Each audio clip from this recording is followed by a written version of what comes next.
Hello friends, मैं हूं doctor नवीन अग्रवाल। मैं एक इंटरवेंशनल कार्डियोलॉजिस्ट हूं और गुजरात के वलसाड़ और वापी ज़िले में प्रैक्टिस करता हूं। आज आपके लिए एक इम्पॉर्टेंट और एक यूज़फुल टॉपिक।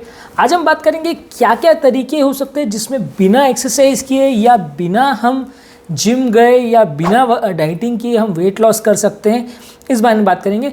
ऑब्वियसली ये सबको सबसे अच्छा लगता है कि लोग, क्योंकि वेट लॉस करने के लिए मेडिसिन भी नहीं लेना चाहते, लोग वेट लॉस करने के लिए जिम भी नहीं जाना चाहते, और लोग वेट लॉस करने के लिए बहुत ज़्यादा एग्रेसिव डाइटिंग नहीं करना चाहते। थोड़ी बहुत डाइटिंग ऑब्वियसली सब कर सकते हैं, उतना एक्सेप्टेबल होता है, पर जितना वेट लॉस रेजिमेंट्स और ये लोग एक्सपेक्ट करते हैं उतना थोड़ा सा कर पाना और कॉमन आदमी के लिए प्रैक्टिकली मुश्किल होता है, क्योंकि ऑब्वियसली उतना एग्रेसिव डाइटिंग करना यानी अपनी पूरी लाइफस्टाइल को चेंज कर देना मैक्सिमम 5% लोग कर पाते हैं, 95% लोग नहीं कर पाते। Over the period of time वो थोड़े दिन ट्राई करते हैं, फिर वज़न वापस से बढ़ के आ जाता है, वो मेहनत करना छोड़ देते हैं और इवेंचुअली होता ये है कि एक स्टेज ऑफ टाइम के बाद आदमी अपने आप को एक्सेप्ट कर लेता है कि हम मोटे ही ठीक हैं, हम उसको ज़्यादा कम नहीं कर सकते, कट डाउन नहीं कर सकते। तो आज कुछ इंपॉर्टेंट टिप्स के बारे में बात करेंगे कि कैसे ओबीज लोग कुछ चीज़ों का ध्यान रख के अपने वज़न को कम कर सकते हैं। ऐसा मैं कोई जादुई नुस्खा नहीं देने वाला हूँ कि जिसको एक दवाई लिया और वज़न कम हो जाएगा। ऐसा लोग काफ़ी नेट पर एडवर्टाइज़ करते हैं and that is completely fake. 99.9% of the time ऐसी कोई भी थेरेपी नहीं है जिससे कि एक्चुअल में कुछ सिग्निफिकेंट आपको बेनिफिट मिलेगा। अगर मिलेगा भी तो बहुत टेम्परेरी बेनिफिट मिलेगा, साइड इफ़ेक्ट्स का भी रिस्क काफ़ी रहेगा। इसलिए कोई भी ऐसी गलत या फेक जो एडवर्टिजमेंट्स करते हैं कि ये चीज़ आप ले लो और इससे वज़न तुरंत कम हो जाएगा और सब अच्छा हो जाएगा, वैसा चीज़ नहीं होती है। This doesn't work. ऐसा नहीं होता। अगर एक्चुअल में ऐसा कोई चीज़ होती जो वर्क कर रही होती तो वो बहुत ज़्यादा मार्केट है उसके लिए। दुनिया भर में कितने % लोग ओबीज हैं, बहुत ज़्यादा बड़ा मार्केट है, पर एक्चुअली रिजल्ट्स डिलीवर नहीं कर पाते हैं, इसलिए ये सब चीज़ें चल नहीं पाती, उतना मार्केट उनका बढ़ नहीं पाता ये सब चीज़ों, क्योंकि रिजल्ट्स नहीं डिलीवर करते लोग। At the end of the day result चाहते हैं, तभी वो दूसरों को बोलेंगे कि हाँ इससे हमें रिजल्ट मिला। तो आज हम बात करेंगे कुछ सिग्निफिकेंट टिप्स के बारे में जिसको हम फॉलो करने से कुछ वज़न को कम करने में मदद मिल सकती है, बिना बहुत अग्रेसिव डाइटिंग किए या बिना जिम गए।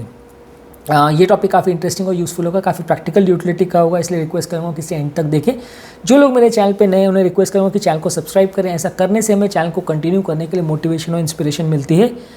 जो लोग इस कंटेंट को इंग्लिश भाषा में देखना चाहते हैं उनके लिए रिसेंटली हमने डॉक्टर नवीन अग्रवाल कार्डियो केयर इंग्लिश करके चैनल लॉन्च किया है। उस पर वो कंटेंट इंग्लिश में भी देख सकते हैं और उनको ये सारा कंटेंट इंग्लिश भाषा में भी over a period of time हम अपलोड उस चैनल पे करेंगे।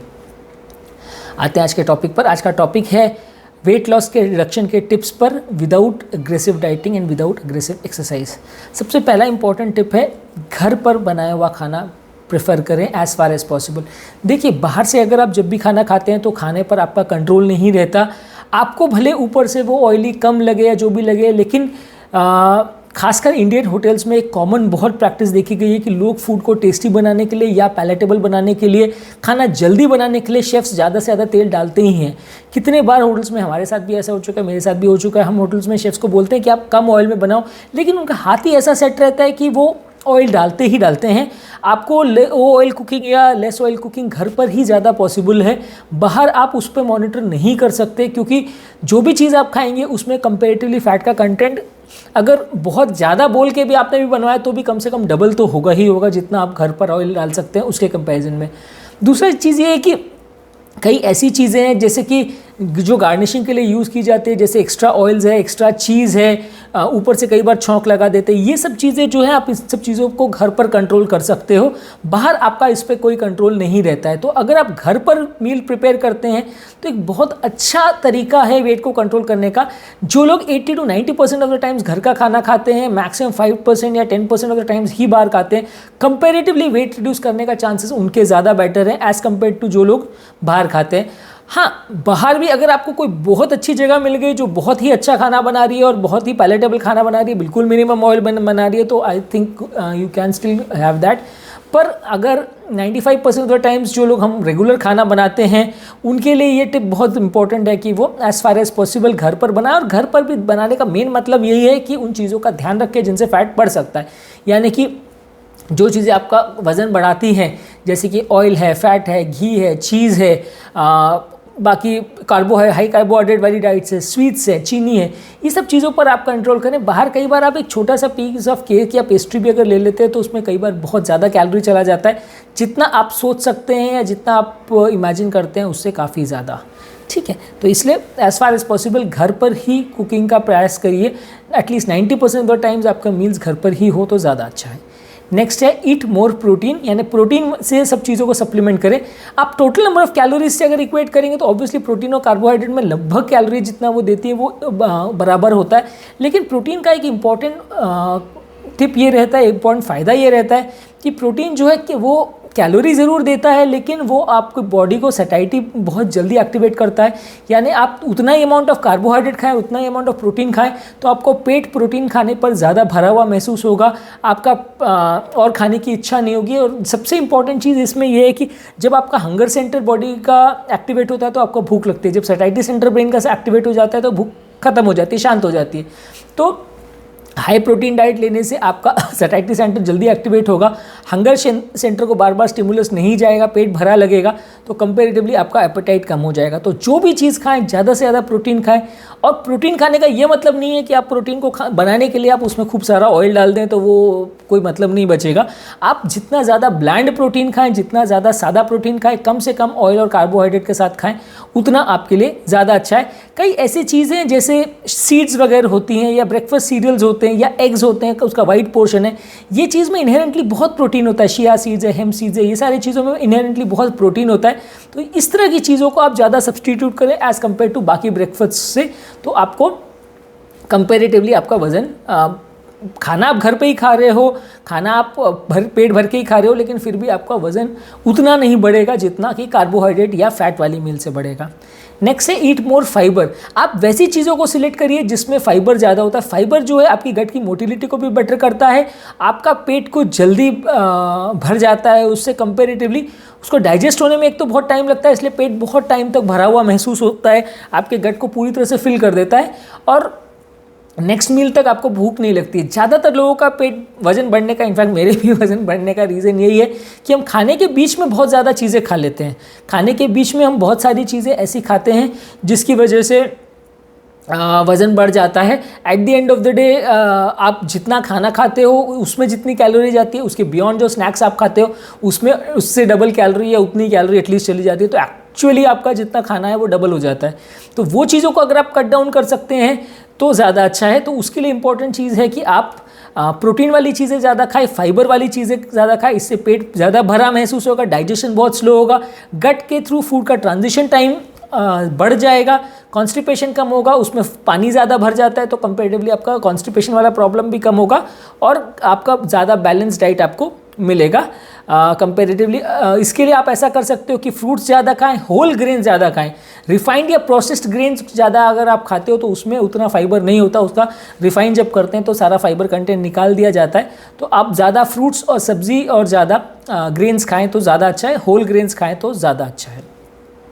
नेक्स्ट इंपॉर्टेंट टिप है प्रोबायोटिक, यानी गट में बैक्टीरिया को ज़्यादा स्टिमुलेट करें, वैसी वाली चीज़ें खाएं जिसमें प्रोबायोटिक है। प्रोबायोटिक की गोलियां भी आती है, वो आप ले सकते हैं। उससे कंपेरेटिवली होता ये है कि आपके जो आंतों के सेल्स हैं उनको थोड़ा पोषण मिलता है, उसमें एनर्जी कंपेरेटिवली बेटर मिलती है और उसमें कुछ स्पेसिफिक फैटी एसिड्स भी गट में बनते हैं जो कि एंटी कैंसर प्रॉपर्टीज़ भी होते हैं। बॉडी वेट कंट्रोल करने में भी वो हेल्प करता है। तो गट के नंबर ऑफ बैक्टीरिया अगर आपके ज़्यादा रहेंगे तो गट का डाइट का बैलेंस ज़्यादा अच्छा रहेगा, कार्बोहाइड्रेट का फर्मेंटेशन वगैरह थोड़ा बेटर रहेगा। और जो आप हाई फैट और हाई शुगर वाली चीज़ें लेते हैं तो वो गट के बैक्टीरिया को ऑल्टर करता है, तो उसमें कंपेरेटिवली आपका डाइजेशन भी ख़राब होगा, वज़न भी जल्दी बढ़ेगा। Over the counter probiotics available हैं, आप उसको खा सकते हैं, बहुत सारे सैशेज में या पाउडर्स में ये आते हैं। या अगर आप नेचुरली अगर चाहते हैं तो दही में ज़्यादा होता है, दही, kimchi, sauerkraut, kefir, miso, tempeh, kombucha, ये सब तरह के मिल्क रिलेटेड प्रोडक्ट्स ही हैं। ये सब में कंपेरेटिवली आपका प्रोबायोटिक यानी बैक्टीरिया कंटेंट ज़्यादा रहता है। तो ये प्रोडक्ट्स अगर आप लेते हैं तो गट के बैक्टीरिया थोड़ा ज़्यादा एक्टिवेट होते हैं और ज़्यादा उनकी कंटेंट रहती है, तो ये भी वज़न कम करने में थोड़ा सा हेल्प करता है। इसको आप एडिशनल पाउडर सैशे में भी ले सकते हैं या मेनली दही वाली चीज़ें ज़्यादा खाएं तो ज़्यादा अच्छा है। हाई बैक्टीरिया या इस तरह के कंटेंट वाली चीज़ें ज़्यादा खाएं तो अच्छा है। नेक्स्ट इंपॉर्टेंट टिप है, स्लीप अच्छी रखिए। स्लीप बॉडी के मेटाबॉलिज्म को पॉजिटिवली अफेक्ट करती है। बहुत ज़्यादा नहीं सोना है, लेकिन स्टडीज़ ने ऐसा शो किया है कि जो लोग 6 घंटे से कम की नींद रखते हैं उनको कंपैरेटिवली ओवरवेट या ओबीज होने का चांस ज़्यादा है। उनका लाइफ का स्ट्रेस ज़्यादा हो जाता है, स्ट्रेस की वजह से एंग्जाइटी डिप्रेशन बढ़ जाता है, उसकी वजह से खाना बढ़ जाता है। तो दूसरा एक चीज़ ये भी है कि कई बार लोग अपने आप को बहुत ज़्यादा अवेक रखने के लिए या कंटिन्यूस जागते रहने के लिए भी रात को एक्स्ट्रा चीज़ें खाते रहते हैं। ये ऐसा मैंने खुद भी एक्सपीरियंस किया है कि जब भी मैं कोई लेट नाइट स्टडीज़ वगैरह करता हूँ या लेट नाइट जागता हूँ कोई भी चीज़ के लिए, तो जितना देर एक्स्ट्रा मैं जागता हूँ उसके कंपैरिजन में मैं बहुत ज़्यादा एक्स्ट्रा उसमें खा लेता हूँ। उस टाइम में आप फ्रिज में जो भी रखा हो अब जाके वो खा लेते हैं, कोई स्नैक कर लेते हैं, कोई चाय बना लेते हैं। कई बार ज़्यादा जागने के लिए आप 2-3 बार चाय पी जाते हैं। अब एक चाय में ऑन एवरेज 100 से 150 कैलोरीज होता है, 3 बार आपने चाय पी लिया तो 500 कैलोरी, यानी एक मील जितना खाना हो गया। या आपने चाय के साथ 2-3 बिस्किट्स खा लिए तो भी 200-250 कैलोरी हो गया। तो आपको कैलोरी का कैलकुलेशन रखना भी बहुत ज़्यादा ज़रूरी है। ये भी एक बहुत इंपॉर्टेंट चीज़ है कि आप क्या खा रहे हो और कितना खा रहे हो, उसका एक फूड डायरी मेंटेन कीजिए। आपके लिए बहुत इंपॉर्टेंट है कि आप हिसाब रखें कि आप कितना खा रहे हैं। और हमारा मेन पॉइंट जिस पर हम बात कर रहे थे कि स्लीप अच्छी रखना ज़रूरी है। बहुत ज़्यादा ओवरनाइट और लेट नाइट वर्क करना है थोड़ा सा अवॉइड कीजिए। एटलीस्ट 7-8 घंटे की स्लीप होनी चाहिए, 6 आवर्स से ज़्यादा होनी चाहिए। मैं ऐसा नहीं कहूँगा कि 12 घंटे और 15 घंटे सोइए, पर एटलीस्ट 7 to 8 आवर्स की स्लीप रखिए। तो उसमें कंपेरेटिवली आपका रात का जागना कम होगा, ओवर नाइट स्नैकिंग करना कम होगा, जागने के लिए जो आप टी और कैफिनेटेड बेवरेजेस लेते हैं वो कम होगा, और आपको बॉडी का मेटाबॉलिज्म एक पॉजिटिव वे में आपका स्टिमुलेट होगा, जिसकी वजह से आपको मोटापे का प्रॉब्लम कम होगा, एंग्जाइटी डिप्रेशन कम होगा, इसलिए ओवर ईटिंग भी कम होगा। ये एक तरह का विशेष साइकिल है कि एक चीज़ से दूसरी आ जाती है। तो आप जितना ज़्यादा ध्यान रखोगे उतना आपका कंपैरेटिवली वजन बढ़ना कम होगा। नेक्स्ट इंपॉर्टेंट टिप है, योगा या स्ट्रेस को कम करने के लिए मेडिटेशन करिए। मेडिटेशन वगैरह करने से बॉडी का स्ट्रेस लेवल कम होता है। बॉडी में अंदर जो कॉर्टिसोल हार्मोन और ग्लूकोकॉर्टिकॉइड्स बनते हैं वो कंपैरेटिवली कम होते हैं। ये कॉर्टिसोल लेवल्स जो हैं और जो स्ट्रेस है बॉडी का, वो ओवर ईटिंग को ट्रिगर करता है। जितना आपका मन अशांत होगा, जितना आपका मन विचलित होगा, उतना आप ज़्यादा खाना खाओगे, और ज़्यादा खाना खाओगे तो डेफिनेटली वजन बढ़ेगा। बहुत सारे पेशेंट जो डिप्रेशन के शिकार होते हैं या एंग्जाइटी के शिकार होते हैं, वो वज़न उनका बढ़ ही जाता है। रीज़न बीइंग कि वो ओवर ईट करते हैं अपने एंग्जाइटी को कम करने के लिए। ऐसा बॉडी के स्ट्रेस हार्मोन्स की वजह से होता है। स्ट्रेस हार्मोन्स नॉर्मली एक उनका टेंडेंसी ही रहती है कि स्ट्रेस हार्मोन बॉडी बनाती तब है जब बॉडी को लगता है कि कोई डेंजर है, और स्ट्रेस हार्मोन्स जब बनाती है तो बॉडी एक तरह से चाहती है कि आपका शुगर लेवल्स थोड़ा हाई रहे। शुगर लेवल्स हाई करने के लिए वो स्ट्रेस हार्मोन जो है वो एक्ट करके सेल्स पर शुगर लेवल्स को बढ़ाते हैं, प्लस थोड़ा सा आपको खाने के लिए भी इनकरेज करते हैं कि आप अगर पॉसिबल है तो थोड़ा ज़्यादा खा लीजिए ताकि ब्लड शुगर लेवल्स मेंटेन रहे, ताकि अगर इमरजेंसी में बॉडी को कोई ज़रूरत हो तो शुगर कम ना पड़े। तो ये बॉडी का नेचुरल डिफेंस मैकेनिज्म है। लेकिन जब लोग ओवर स्ट्रेस में रहते हैं, ओवर एंग्जाइटी करते हैं, तो इनसे वो स्ट्रेस हार्मोन्स कंटिन्यूसली रहते हैं, तो इसलिए वजन बढ़ जाता है उनका, ज़्यादा खाना खा लेते हैं। तो योगा मेडिटेशन करके आप मेंटल लेवल स्ट्रेस लेवल्स को कम कर सकते हैं। इससे आपका मन शांत रहेगा और स्ट्रेस हार्मोन्स बॉडी में कम बनेंगे, तो इससे आपका वजन कंपैरेटिवली कम होगा। जितना एक्सरसाइज का बेनिफिट है उतना ही मेंटल स्ट्रेस को कम करने का बेनिफिट है। तो योगा बाकी एक्सरसाइज के कंपैरिजन में इसलिए ज़्यादा बेनिफिशियल भी होता है। बाकी एक्सरसाइज में ठीक है आपने कैलोरी लॉस तो कर लिया, लेकिन मेंटल स्ट्रेस के लिए वो कुछ नहीं कर रहे हैं। योगा आपका मेंटल स्ट्रेस लेवल्स को भी कम करेगा। तो अगर दूसरी एक्सरसाइज आप कर रहे हैं उसके कंपैरिजन में आई वुड रिकमेंड कि आप योगा ज़्यादा कर सकते हैं। यानी योगा के बारे में हमने ऑलरेडी एक सेपरेट वीडियो किया है जो कि आप मेरे चैनल पे देख सकते हैं।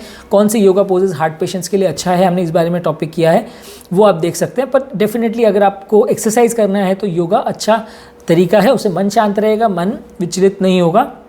रेगुलर एक्सरसाइज करने से योगा करने से आपका जो है कंपैरेटिवली मन शांत रहेगा, आपका एक्सरसाइज तो होगा ही, बॉडी का कैफिनेटेड कंटेंट्स कम होगा। बहुत सारी एंटी डिप्रेसेंट्स और इस तरह की मेडिसिन जो लोग लेते हैं उनसे भी वजन बढ़ता है।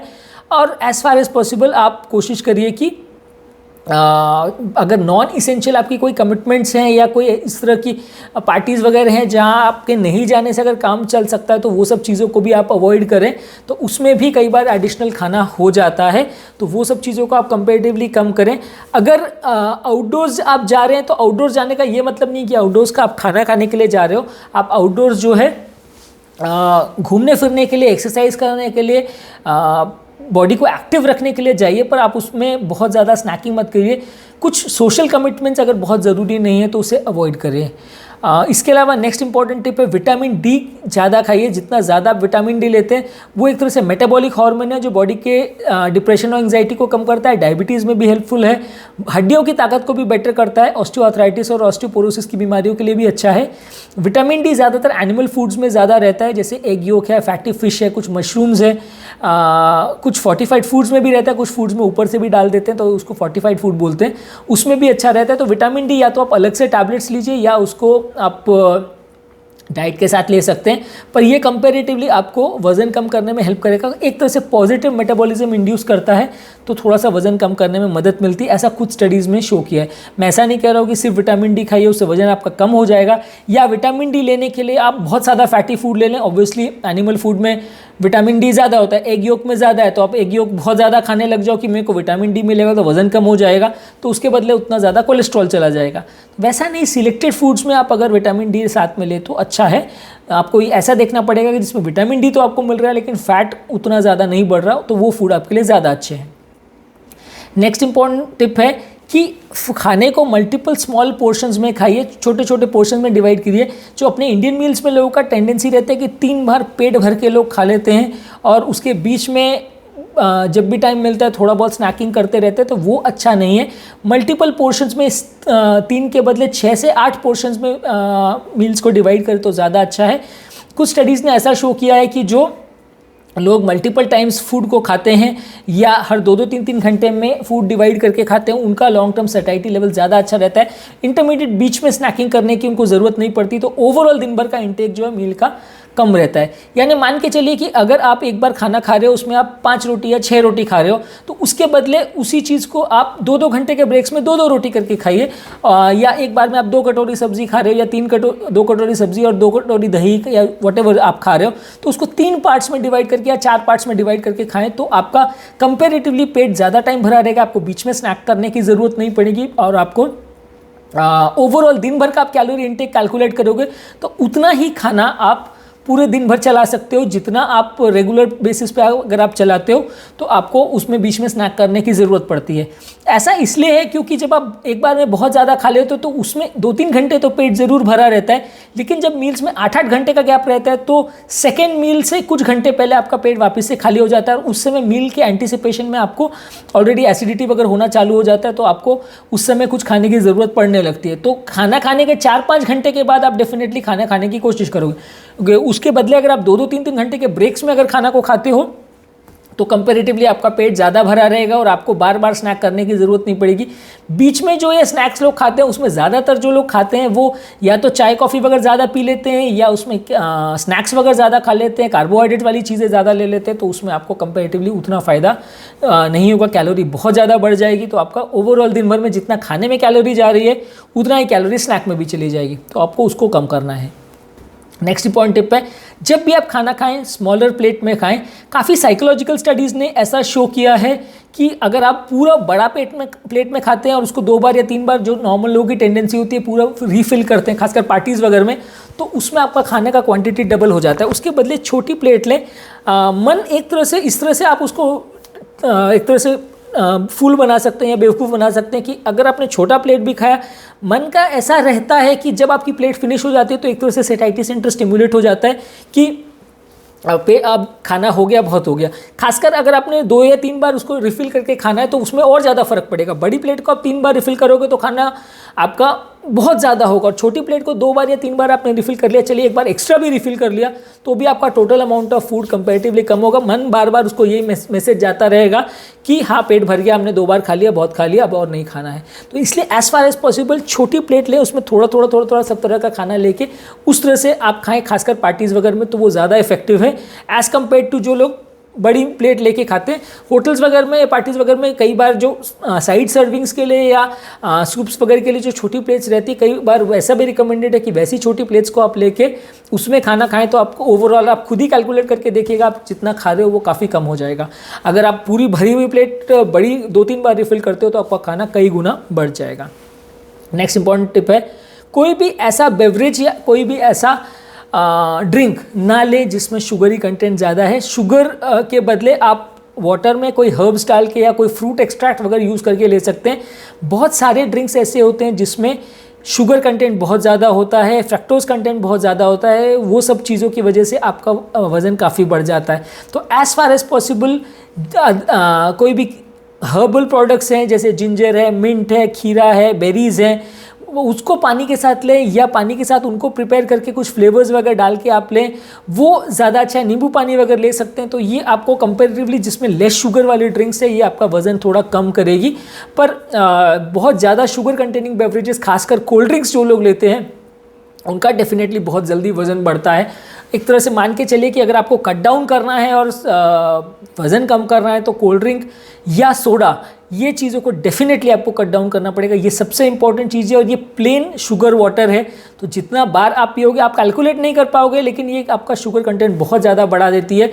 आपको लगता है यार 200 ml पी रहा हूँ, उसमें एक 100 ml में लिखा है 44 कैलोरीज, तो बहुत ज़्यादा नहीं, लेकिन वो प्लेन शुगर ही है, पानी और शुगर, तो वो कंपेरेटिवली नुकसान करेगा। आपको शुगर तो कट डाउन करना ही करना है अगर आपको वज़न कम करना है तो। और उसमें सबसे अच्छा चीज़ और सबसे ईजी चीज़ ये है कि ये बेवरेजेस को आप कट डाउन करिए।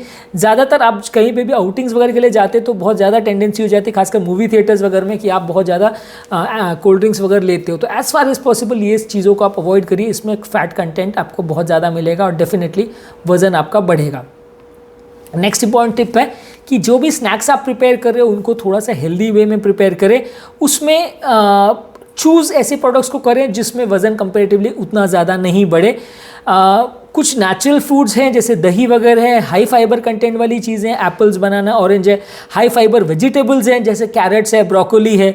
कुछ नट्स वगैरह जिसमें बहुत ज़्यादा सॉल्ट वगैरह ना हो, खासकर काजू है या वॉलनट्स है, उसमें सॉल्ट ऊपर से ना डालें। तो वैसी सारी चीज़ों को आप ले सकते हैं। लेकिन आप कोई भी चीज़ जिसमें ऑयल है या जो डीप फ्राइड है, वैसे स्नैक्स को आप कंपेरेटिवली अवॉइड कीजिए। स्नैक्स में भी मतलब जैसे मैंने कहा कि खाने के बीच में काफ़ी बार लोग स्नैक करते हैं, वो स्नैक्स को भी आप अगर प्रॉपरली चूज़ करेंगे कि आप ये स्नैक अच्छा है, ये बुरा है, तो भी आपका कैलोरी कट डाउन करने में काफ़ी मदद मिलेगा। ज़्यादातर स्नैक्स में आप अगर 4 चीज़ें रखिए तो उसमें जो फ्रूट्स और वेजिटेबल्स हैं, खासकर जो हाई फाइबर फ्रूट्स है जैसे एप्पल्स, बनाना, ऑरेंजेस, ये सब चीज़ों को ज़्यादा प्रेफर करें। उससे आपका वज़न कंपैरेटिवली कम बढ़ेगा।